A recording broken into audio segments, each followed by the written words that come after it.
You're listening to Grain of Salt, a podcast hosted by Donnie Burles and Chris Glennie-Seshu, covering the Buffalo Niagara region's food and drink scene. This week, Donnie is talking to Sam Scarcello and James Rayburg from Public Espresso and Coffee. They talk about their love of all things coffee, how Public went from a hobby to a business, their upcoming plans for the residency at Hotel Lafayette, and their Grant Street Cafe and Roastery.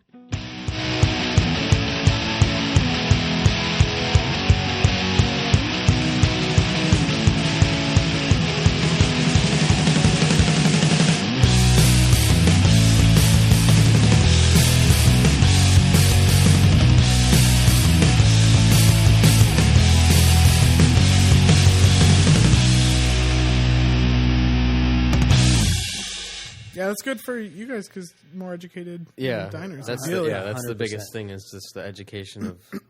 There's a lot of people doing it quietly on their own, but the mass market sort of thing is like needs a lot of push. Well, I feel bad because I don't feel bad, but so this is like the third coffee podcast I've done. I did one with Kevin Purdy where he geeked out about coffee. It was more like me like throwing up a softball and him just like rambling for like 30 minutes. He was one of the first people to reach out to us was like crazy coffee, and we were like, oh, people in Buffalo exist like this. Like, okay, we're cool. Yes, he is like, he is obsessed. And then I did one with I'm not going to remember his name. The head roaster, Chad, the head roaster at Spot. Yep. And I did one with him and talked about like all he did. I actually don't drink coffee. And I felt horrible because I was so pumped. I think you've told us this before. I was going to bring coffee, and then I'm like, I'm pretty sure he doesn't drink coffee. God, and I feel I've tried. I think I would really like it's like really like anything. Like you kind of work your way into the palate of drinking coffee. Yeah. But like. I don't know what it is. I get like crazy heartburn and all but I've grown an appreciation for like the art of coffee and like the whole third wave coffee movement and stuff like that. And if you've got a sensitivity to acids, actually one of our best customers just came in and she was like, I'm having to cut down on my coffee a little bit. It's causing me some stomach issues, and she's like, I came here. This is gonna be my one coffee today. And I said to her, if you want, like, we cold brew coffee a lot. And that, because of the long kind of steep time and it being in cold water, it never actually develops. The acids come from hot brewing. Okay. So a lot of people will cold brew and drink it as iced coffee, which is great. Yeah. But they'll also cold brew and then heat it up. Oh. So you get the hot coffee deal, but you don't get all the acids that cause... stomach discomfort. Yeah, because that makes sense. But it's usually people who develop that later and have a taste for coffee already. But, You know what? You might try it out. It's funny because like I prefer like iced coffee always. Yeah. Like even like if right now in -2 degrees that's outside, like I would have no problem drinking an iced coffee. Yeah. I don't know why. It like I guess the hot just really fucks me up. Yeah. Next time try because there's a difference between iced coffee and cold brew served over ice, because then it means it was never hot. Like a lot of places, Spot now just, I think, does exclusively cold brew. Okay. But traditionally, if you got an iced coffee, it just meant predominantly it was the old coffee at the end of the day that they just put in the fridge. And the next day they served it to you over ice. So they didn't have to throw it out. But makes sense. Yeah, but if you see cold brew, like you know that it's had that steep time and it's never ever been hot. Okay. Because I went to San Francisco a year and a half ago, and like I was guilted into going to Blue Bottle. Is Blue it? Bottle's and like the place. That was like the number one thing. Like everyone told me is like you have to get Blue Bottle, and like I was like my foodie friends are gonna like judge the shit out of me if I don't have. So like went and I got their like New Orleans iced. Or cold brew, and it was like outstanding. And I drank it like the entire weekend I was there. Yeah, but like that must kind of be a little bit of it. But every time I talk to somebody, I'm like, all right, I'm gonna give it a shot, and I will.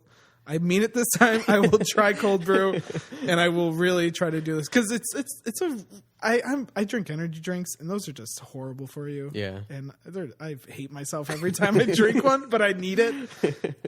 Anyways, how did you guys get into like the coffee world? Have you been like coffee drinkers since young? No. I was in architecture school, so you didn't really have a choice but to drink coffee. It was you needed to be up 24 hours a day. That's just how the education works. Yeah. So I probably started drinking coffee when I was 17 or 18. Okay. And undergrad, I went to UB, and I actually started drinking. Probably my first serious coffee house was the Coffee Bean, which is now Shango. Yeah. So myself and my architecture friends, like that's just we were there constantly, like all day long. In fact, one of my best friends dated Jim for a couple years, I think. You were that much a regular. Yeah, like the last time I was in Ocean, he was like looking at me like, do I know that guy? And I was like, yeah, you do. That's awesome. Yeah, and but I mean, you were drinking you're going out of your way to drink better coffee. It wasn't. I wasn't going out of my way. I was going across the street from where I went to school. Well, it just so happened that it was better. That it was better coffee. Yeah. At the time, I don't think I knew. Yeah. I didn't really know the difference between what I was getting at Amy's place or there. Maybe eventually I kind of realized. And then I think I graduated to Starbucks, and I was, like super excited when pumpkin spice time came around. Like I was like that guy.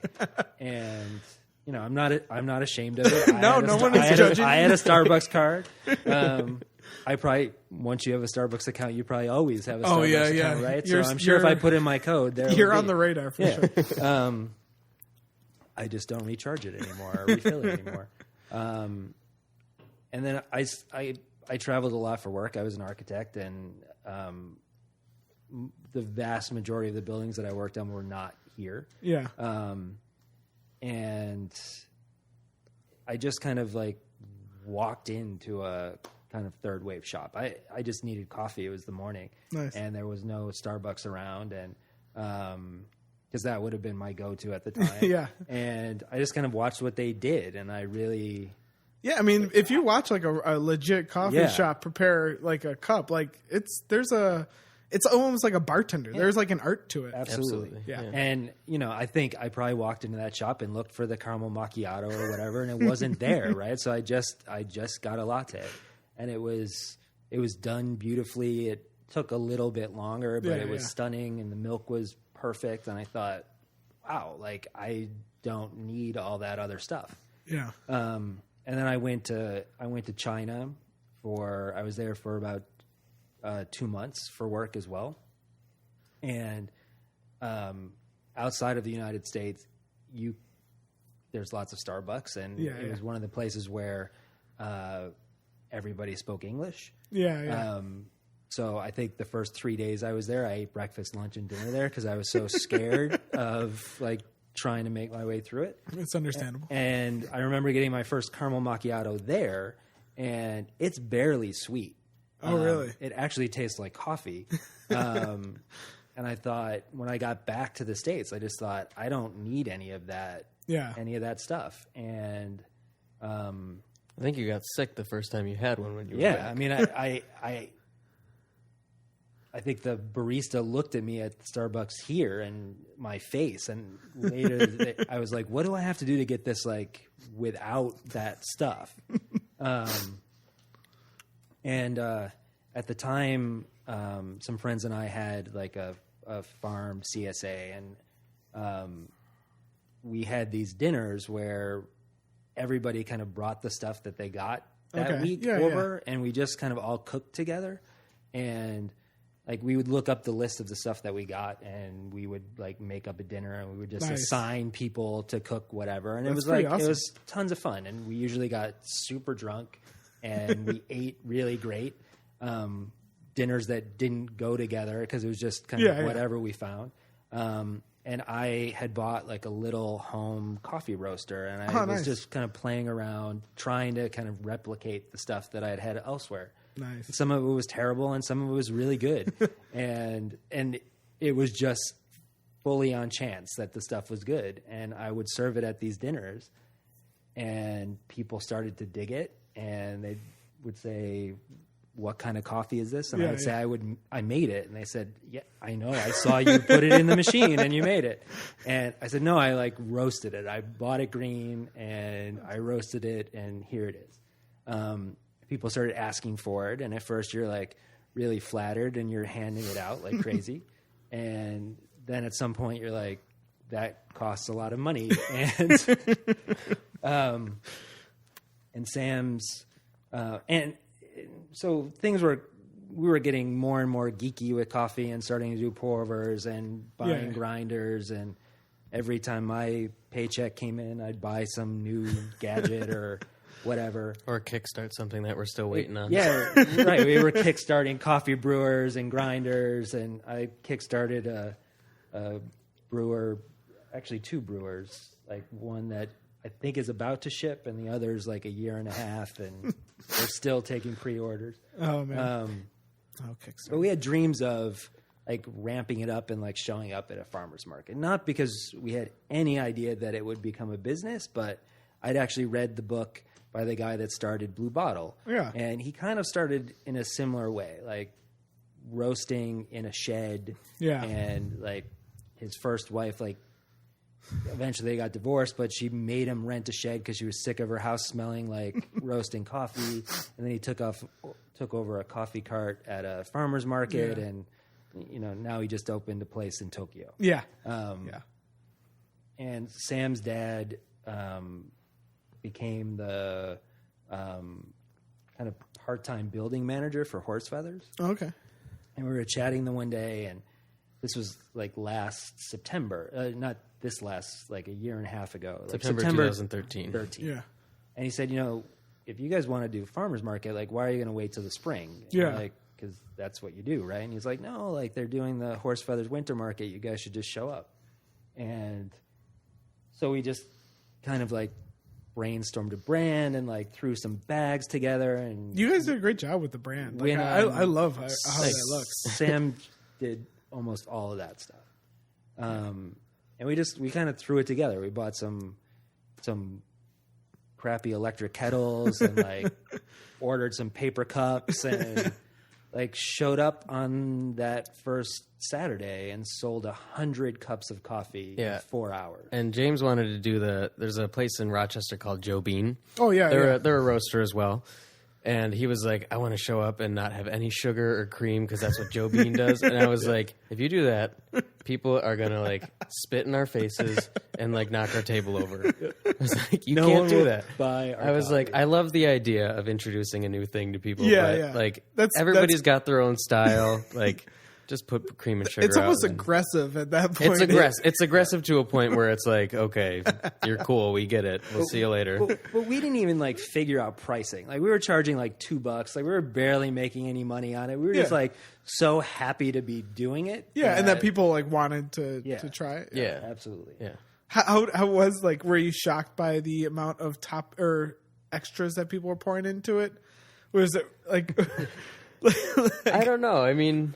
We tried our best when somebody was like, am I going to taint this if I put something in it? And we're we recommend that you drink it black first, let it cool down, and then, let it breathe, and you'll get a little bit more flavor from it naturally. But we understand if you want to put something and it's over there, and, we'll just look away if you do something. And so and I usually we've refilled our share of sugar containers and creamer dispensers. Yeah.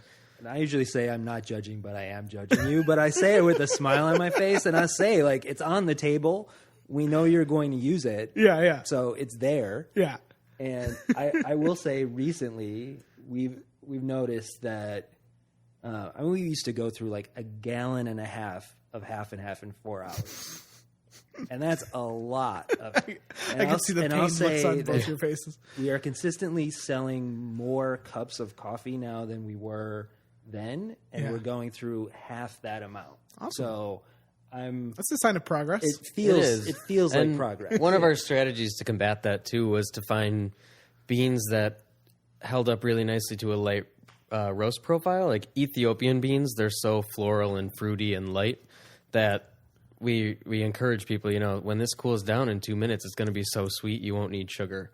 Yeah. And so we've done a lot of those beans, and then we push that at markets when somebody buys a coffee and say, don't add sugar, taste it first. And then, and then somebody comes back and they're like, wow, I didn't have to put anything in that, and I really enjoyed it. So we found ways around it, and as a result, we're going through a lot less sugar in half and half, which is nice for our budgets as well.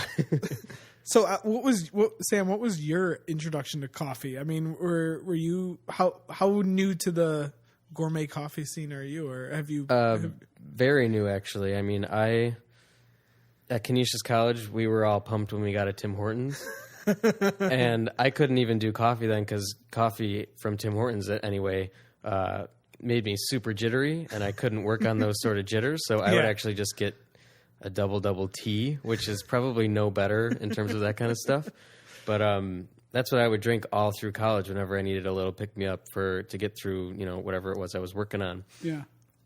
And then I started drinking coffee with these guys at their place and slowly kind of got into it. And I was like, okay, I'm out of college. Like, this is the adult thing to do, graduate to coffee. And so started drinking it. And then when he started playing around with it a little bit more, I started paying attention. And then, I went to school for graphic design, marketing, things kind of like that. And when it kind of came to a point where we were ready to brand something, my ears perked up a little bit, and I was like, oh, I could take a stab at that. I was like, I'm kind of working in industries that don't let me do that, but I'd really like to sort of test my skills and see what I can put together. So we collaborated and came up with something that we were all really happy with, and we thought it was pretty fun. So that's kind of where I love the logo. Like, thank you. I mean, the font itself, but the guy with the Vlad. We call him Vlad, and there's urban legends about his history and everything, but very nice. It's all kind of floating out there, and we haven't really gotten the truth yet, but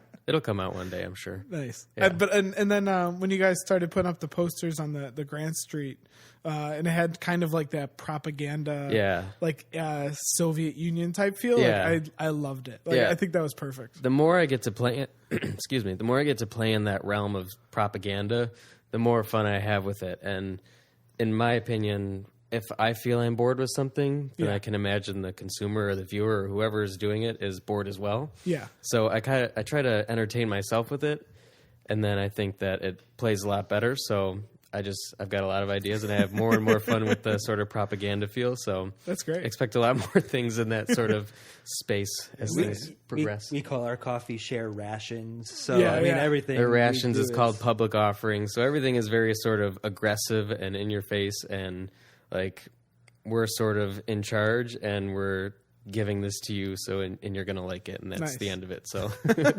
that's great. Yeah, in a tongue-in-cheek way. Tongue-in-cheek, very tongue-in-cheek. Yeah, we don't expect anybody to like. So the horse feathers, that was like 2013. November 2013 was our first date. The first time someone gave us money for a cup of coffee. It's kind of crazy how far you guys have come. I mean, we're talking about like a year and a half, not even later. And I mean, has it seemed like everything's been moving very quickly, or I mean, I know like I would say when you're sitting at a farmer's market on a Friday afternoon and two customers walk by, you feel like things aren't moving fast enough. Because we've been or you're just like second guessing like all of your decisions. Yeah, and then when you're gearing up to open a location and the manufacturer of your coffee roaster calls and says it's available in Florida, and you have to fly down there, things are probably moving too fast. So there's these highs and lows that we deal with, and it's all we kind of just take it as it comes. But it's been a pretty insane 14 or 15 months, I would say. Yeah. So I think late last year, I posted pictures of your Grant Street location, like very early, like rough, like this is the template that you guys are going to be working with. Yeah.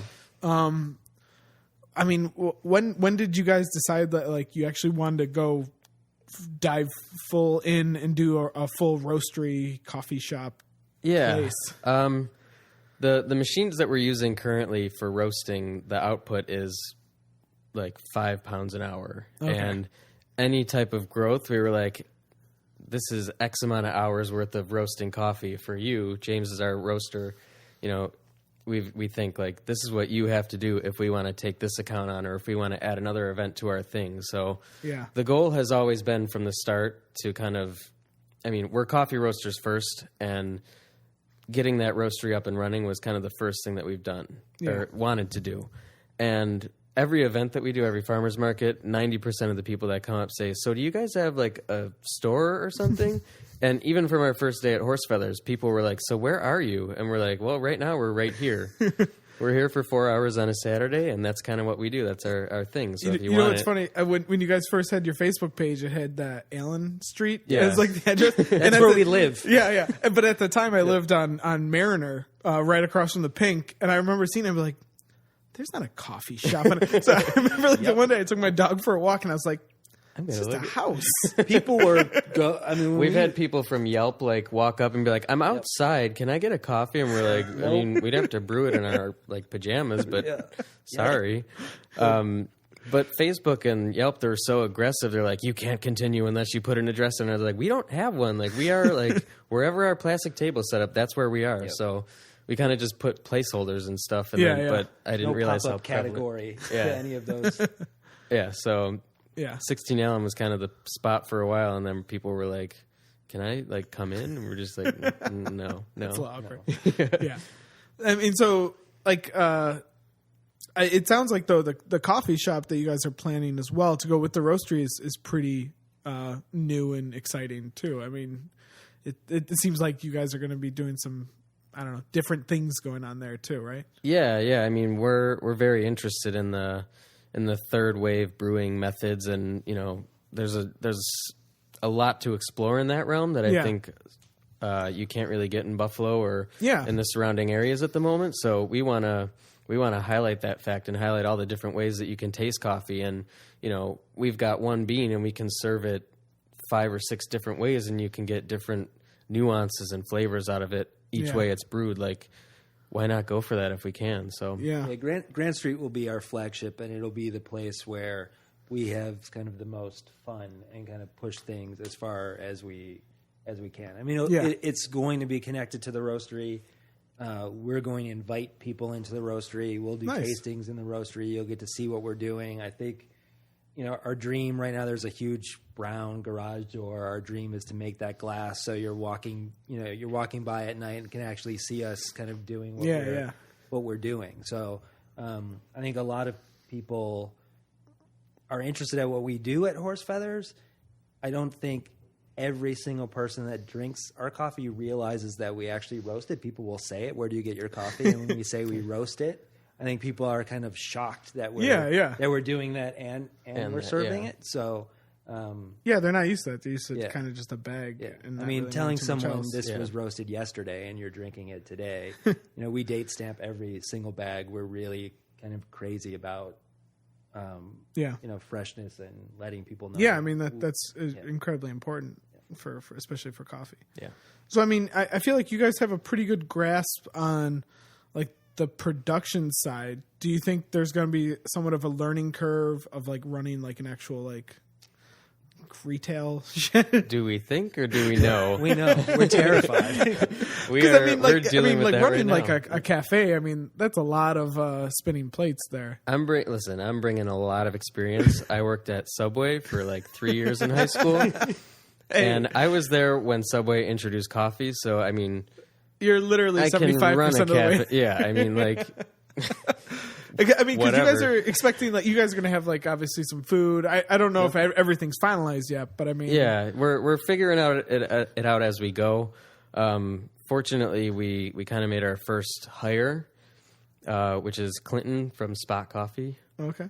He's an incredibly talented barista, but he's also got experience with opening and closing shops, and he's interested in sort of helping our program, he's going to help our coffee program, but he's also interested in kind of the daily management of opening and closing the space. I mean, that's good to have. Yeah. I mean, our philosophy has always been, if we can't do something well, bring somebody in who can do it well. I mean, that's why we don't make bagels. We get them from Bread Hive, and in every aspect. Yeah. So we're figuring it out, but we're quick learners, and we're also we're really interested in making sure everything's done right and done properly. So when we open, we're going to know that we're ready to be open, and we're not going to open a day sooner than that. So nice. How has the progress come along in this space? Like, do you guys have any rough for Grant Street? Yeah, for Grant Street. Yeah. Well, the roaster is the first big step. Yeah, that's ready, and James is flying down to Florida. I saw the picture of that. Yeah, that's the big investment. Sort of it'll change everything in terms of output, but it's kind of just like the centerpiece, and that roaster is like just a beautiful piece of machinery. I was going to say it looks like a really nice. It's going to take me a lot of time to kind of transition from what we're doing now on. A super tiny roaster to kind of matching the quality and the profile of the things that we're doing. So, we're going to be in this kind of weird limbo where kind of Grant Street is kind of up and running, but coffee still needs to be like transitioned to the big roaster, but it still production's still going to have to happen on the little roaster until we're sure all of that is being matched. And we're opening in the Lafayette. Yeah. We're hoping in 2 weeks at the exact same time. All of this stuff was not supposed to happen at the exact same time. You're in the business. You've talked to lots of people who are opening restaurants, and the time frame is just never what it's supposed to be. Yes, I can safely say that. We've blown past like 6 official deadlines, which is fantastic. We ordered the roaster in October. It was supposed to come in November. It's February. It just it's just been completed. And speaking of Jim Garino, we can talk to him about deadlines in Ocean. It's just what happened. Yeah. So once those two things once the Lafayette and the roasting is kind of stable, then we'll move on to kind of building out the rest of Grant. And we would love for that to happen before the summer. Yeah. I think we've got dreams of the spring, but it's February. I have to say the wood that you have planned for the bar, that should be exciting. If that's still on the... Oh, absolutely. Yeah, absolutely. Yeah, because that'll be something that would separate you guys just right from the start, to have that kind of beautiful wooden bar feel to it. Yeah. I mean, at the Lafayette, Sean Rafter sourced some really spectacular wood for us as well. Oh, really? Nice. Built the bar. I mean, we installed kind of behind the historic bar so that we didn't do any alterations to that kind of historic marble, but we installed just behind it. And nice. John sourced us some like amazing black walnut. Awesome. It's really beautiful. Kind of put the countertop together, and then actually our landlord at Grant Street just bought a really amazing CNC machine. It's a computer cutting machine, and kind of precision cut kind of all of our equipment into that countertop. So I think it actually looks like it was there. It blends pretty nicely. Yeah. You guys have been posting pictures of the Lafayette. It looks like that's coming. I mean, you guys are opening in 2 weeks, ideally. So it's come along really quickly and really nicely. Yeah, that was an opportunity that kind of fell in our laps, and we just scrambled to do everything we could to make it happen. So pretty proud of the progress we've made on that space. We got an offer we couldn't refuse there. So I mean, because they tried to do coffee previously. They had like some thing set up with some company. And I don't know if it just never took off, but I think like having an actual local brand and people like yourselves behind it that know what they're doing, I think will make a huge difference. That's what we're hoping. Yeah, we're hoping for it. I mean, it was kind of presented to us as an opportunity to really activate the lobby space over there. So we want to try our best to get people in there, get them hanging out, and. So for anyone who doesn't know, you guys are going to be right in the lobby, like right when people walk in from the Washington entrance, I believe. Yeah. Yep. Yeah. And it's actually the original checkout counter of the hotel. Yeah, so you have all those cool like shelves. The mailboxes. Yeah. They're all numbered, so we've got some fun ideas planned for that. I mean, right now it's actually our signage. We put some letters in there to spell out our name. Nice. And then we're also going to do a thing. We're going to put a telegram in each of the slots. Oh, nice. And then people can sort of leave each other little notes, or there might be like a free cup of coffee in one, and you can guess the number, and you pull it out, and there'll be something, either a note or a free cup of coffee or a free pound of coffee or whatever it is. So that's pretty cool. Yeah. So how is that going to work? Are you guys going to be there like every day? Like set our goal, what we've been telling folks, and what we told Rocco Termini, who owns the building, 7 a.m. till 10 p.m. 7 days a week. Oh shit, that late. We're trying to be really aggressive. Spot opens. Spot on Chippewa opens at 6 and closes at 11. Yeah. What we don't want to be is just kind of a lobby kiosk. We want to be a full service espresso bar and coffee shop there. And I think the only way for people to take you serious, particularly when you start, is to have serious hours. So, I think if somebody shows up and you're not open, that kind of the last shop turn them off for good. So. The last shop that was there opened at like 8 or 9 and closed at 2. Yeah. So, and I think because of that, it didn't build a following of people who, aside from kind of the lunch crowd or office crowd, and we want to go.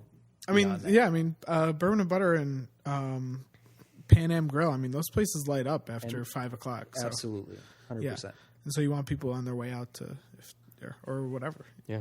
I mean, on the weekends, there's tons of events in that building as well. So, to not be open is risking not having those hundreds of people that are going to events not be exposed to you at all. Yeah, I mean, that makes sense. Yeah. I mean, you got like those weddings that have 400 people or something like that. Yeah, like that's a great exposure just alone with the people walking by. Yeah. That's awesome. So is it just going to be just coffee? No food, or what do you guys? No. We're absolutely doing bread high products. We're going to start with bagels. Nice. I think we would love to ramp into baguette sandwiches. For lunch. I can see that being popular. Yeah, because we've been at farmers markets for 18 months. Something tells me you've made some connections. We've got a lot of great connections. We've been making more really fantastic connections. So we want to have the best products that are out there. So we will likely be doing cold pressed juice from Press on Grand Street. That's great. We're going to start with kind of four simple juices a day. We've talked to lots of folks about cookies and pastries. We haven't you can imagine the people that we're talking to probably, but since we haven't shaken any hands yet on all of that stuff, people who are in the same boat as we are, who are small businesses who have been doing pop-ups and things that we kind of really appreciate. And if you follow us on any social media, we've probably gushed about them at one point or another. So people can connect the dots. Very easily. That's probably. I mean, that has to be something that would make me feel better about the choices I've made, is being around other talented people in areas that are everyone's encouraging everyone, I guess. I don't know. Yeah, absolutely. Yeah, that's been the most fun part for me, is just, people that are excited to see other people succeed and also want to participate in it somewhat in some way, and we'll make it happen for you just because. The support that we've gotten from Bread Hive, for instance. Has been I almost consider you guys in Bread Hive as basically one entity that's risen. It feels like listen, those discussions have taken place too. So talk to us in 5 years. We love working with them. They're so talented, and everything we've done is just sort of gone to the next level. And both of your rises over the last 12 months even has been really, really impressive and exciting to see. Very exciting. And they've been. I think they spent a lot more time kind of organizing their business than we did. We just kind of jumped, and we're always they're got over there. You need to talk to somebody about how you set up a payroll account. Tori's the person, and if we had a pretty rudimentary production schedule. And Emily was like, "Here's mine. It's a little nicer."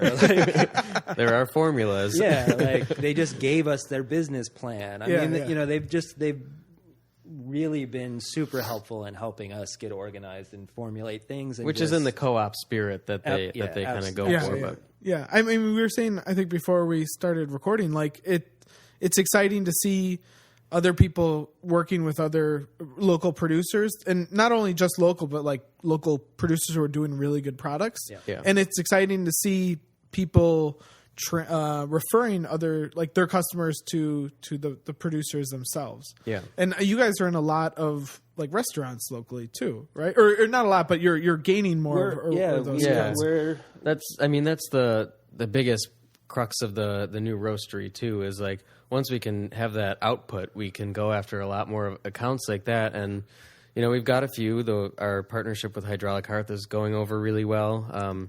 Fairy Cakes Cupcakes on Parkside is going really well, and Bread Hive sells it out of their takeout window when they open up. So that's going great, and we're having discussions with places that are interested in collaborating on coffee too, and so finding they have ways. A specific thing that they want. Yeah, something that we're probably not even doing ourselves that they want to do for themselves for their own menus. So that's what excites us the most is when we can kind of introduce something new to everybody. Yeah. Yeah, I think that's awesome, and it's great to see that collaboration happening. Yeah, and I mean some of that collaboration, like places like CBW has been collaborating with. Oh yeah, you guys are in since the get go, and I think aside from their first few batches of espresso whale, like once we all met, every espresso whale since then has been with our coffee. And sometimes they'll call us up and they'll say we've got a little project, and this is kind of the flavor stuff we're looking for, and we'll do a bunch of cold brews and take it down there, and it's 8:00 in the morning, and we're pouring beer and like mixing coffee with it, and it's 8:30, and I get back home and I'm buzzed. God, from that sounds awesome. That kind of it actually is really, it's tons of fun. I did it just before Christmas actually with Big Ditch, and it was really funny because they were working right outside the space, and these construction workers were watching us in there like drinking it. It was 7:30 in the morning or something, and I walked out with a growler, and they're like, "What the hell are you doing?" And I said, "It's mixed with coffee. It's the best breakfast around. Like, you just do it." God, that sounds like a fantastic life. I feel like Buffalo is ready to embrace better coffee, but I only bring this up because I just read it literally hours ago that Andrew Galarno had an article about Tim Hortons, and that on a 3-mile stretch in Amherst, there's 5 Tim Hortons locations. I read that article today. I mean, do you feel like you have a job to educate customers about better coffee, or to try to, I don't want to say convert, but yeah, I mean, we've never said we're in competition with Tim Hortons. I mean we're not. I mean, at the end of the day, we're not. We're both in coffee, but it's a different different philosophy, a different world entirely. I mean, we've had people walk up to us and say like, "Oh, I'll have a double-double," and we're just like, "Sorry, we don't do that here." Like that's just not a thing. Is there really people? Several times it's happened. I know. Lloyd would tell me. Pete and Chris from Lloyd would tell me that people would come up and ask for a Super Mighty, and stuff like that. You're like, nope. Yeah, like those things have just grown so beyond Tim Hortons or whatever. It's in the culture of Buffalo. Like you associate double-double with coffee. That's what it is. Like they make it at home. They make themselves a double-double, whatever. Yeah. So it's a bit of an education for sure. I mean, there's a lot of people in Buffalo that brew their coffee that way, and they've come in and they were like, "Oh, my grandma used to use one of those like glass carafes or whatever." And we're like, "Yeah, Chemex is pour over." And they're like, 5 years ago, those things were all over the Goodwill. Now, like they're back ordered and you can't get one. Exactly. Yeah. So there's a bit of an education, but there's also a lot of people out there that were waiting for some place that would do it as well. So yeah. I mean, have you had instances where you've seen yourselves open the eyes of coffee drinkers? Yeah, I think our favorite thing is when we've gone from somebody who's walked up, and I mean, the great thing about pour over coffee and being at farmers markets is we have 2 to 3 minutes where somebody is a captive audience, and so we take that time and we use it to our advantage. James is pouring, and he's also talking about the process, why it produces a different, result than your drip, what we can do better when we're doing it this way, and then we hand it to the person, and they take that first sip, and they're like, "Oh wow, that's like better than anything I've ever made at my house." And we're like, yeah, now you know why. Like, this is what you can do. Yeah. And so, yeah, those things, I mean, are huge. But then we also get customers where they've been coming for a long time, and they come in and they're all happy and they can't wait to tell us. They're like, I just bought a grinder. We've been selling them beans, but we've been grinding it for them. And we're always like, you got to get a grinder. It's the best way to keep them fresh. And they're like, I went out and I did it. I bought a grinder. And we're like, those are our favorite little victories because we changed somebody's process, which is kind of huge. And they're kind of simple victories too, because it's easy to say, you know, you bought a pound of coffee from us. Pay attention tomorrow morning when you have the first pot from that. Yeah. And then pay attention when you use the last of that coffee. Yeah. And a light bulb goes off when the customer comes back and says, you know, that first pot was really good. That last pot just didn't live up. And you say, for $50, buy yourself a burr grinder and you're going to have great coffee every single morning. Yeah. So it's like a mini fist pump moment for us when it happens. But that's awesome. It's a great feeling. That's great. Yeah. So I guess we can wrap it up. What do you guys? I mean, you guys have a lot going on this year. What do you see? I mean, at the end of this year, what are you guys hoping you guys have accomplished by the end of 2015? Personally, I hope that the Lafayette, which is kind of right now in a sort of pilot phase, proposed to us as a 6-month residency, but if it goes well enough, it could become permanent. I want to see that as a permanent installation in there. I want to see the roastery up and running at Grant Street. I want to see the cafe up at Grant Street running. I want a really great coffee program. I want people coming in and sort of learning about coffee roasting. Yeah. I want to start bottling cold brew and selling it, you know, like crazy things like that, and just really sort of expanding out there and getting people drinking better coffee.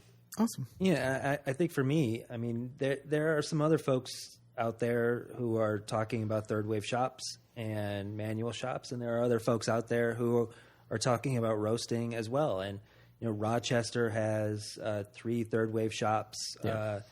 2 of them roasting now, another that's about to start. Rumors of actually, we've talked to the folks at Ugly Duck Coffee who are going to go the mobile pop-up route for now. We've heard rumors of others. It's not a city that's as big as ours. So no. We're actually hoping that what we do just kind of paves the way for more people to be doing what we're doing, because we as public can't take on Tim Hortons or Starbucks, right? But 3 or 4 shops or 3 or 4 roasters doing really great stuff could absolutely make a real difference in town and just benefit everybody who's doing that kind of thing. I mean, cares about coffee. You could even look at like what's happened with breweries. I mean, Community Beer Works, you know, were on their own. I mean, there's, you know, flying by them, but Community Beer Works were the first like do-it-yourself kind of thing. Exactly. And they needed more people to come around, and you see Resurgence, Big Ditch, and those guys are, I feel, making an actual dent in people who are just going out and getting blue. 100%. Absolutely. Yeah. Well, guys, thank you so much for coming down. I'm glad we could do this. Thank you. And good luck to 2015. It should be pretty exciting. Yeah, thanks. We really appreciate it. No problem.